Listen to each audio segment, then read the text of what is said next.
Cette émission vit avec le partage, etc. Donc n'hésite pas à liker, à mettre des petits commentaires et surtout à partager aux gens qui pourraient aimer ce type d'émission.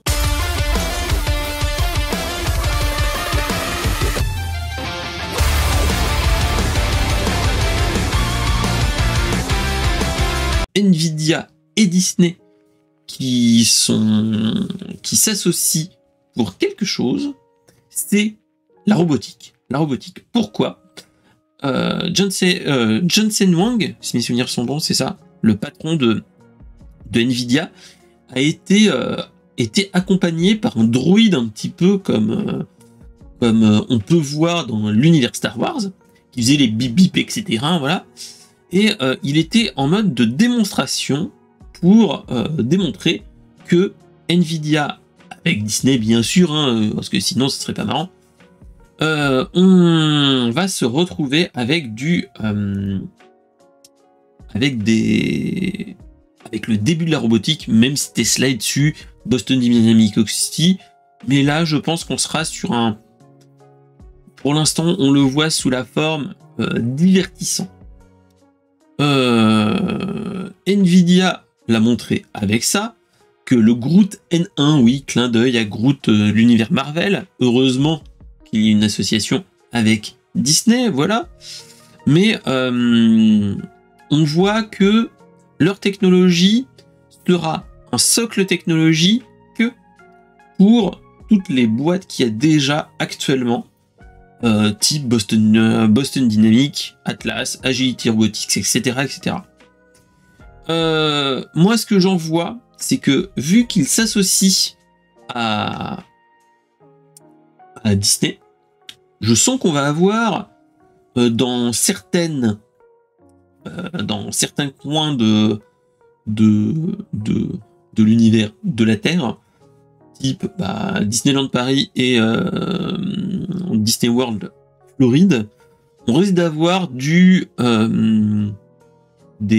droïdes qui vont se balader, voilà, qui vont répondre, etc. Et pourquoi pas, si la technologie marche assez bien, le vendre en tant que compagnon de poche, j'ai envie de vous dire. Donc voilà. Moi, il me fait clairement penser c'est à BD1 dans Star Wars Jedi Survivor. Mes souvenirs sont bons, c'est ça. Droid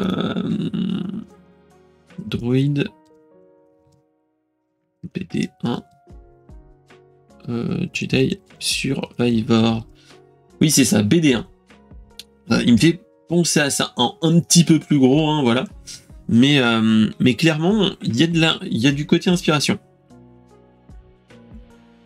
Alors, là, c'est l'enfant des années 80-90 qui va parler, mais rien que ça. Bon, si c'est à un prix pas trop gros, moi, clairement, un droïde chez moi, c'est shut up and take my money, hein, clairement.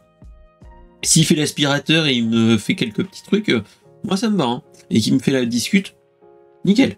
Moi, ça me va. Je prends, comme dirait l'autre. Je prends. En plus, il y a de fortes chances que madame soit pas contre, clairement. Voilà. Mais en tout cas, moi, ça me donne clairement envie.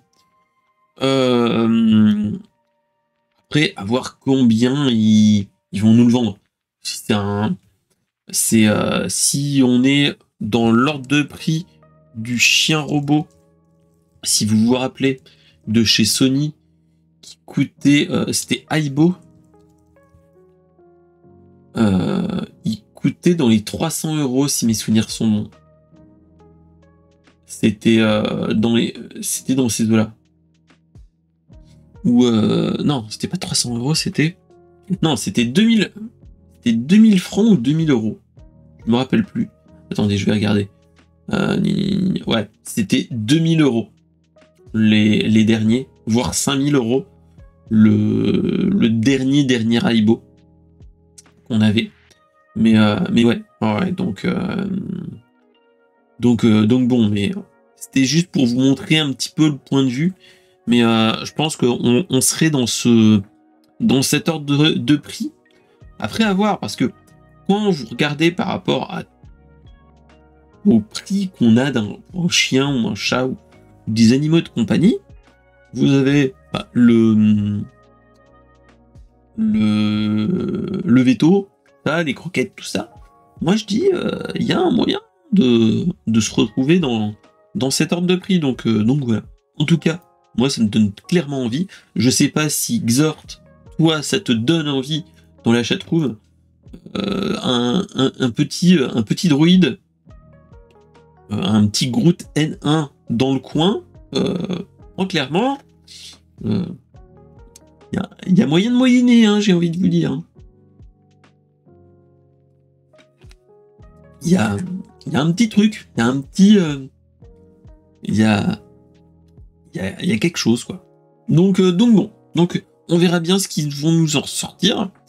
Mais clairement, moi, voilà.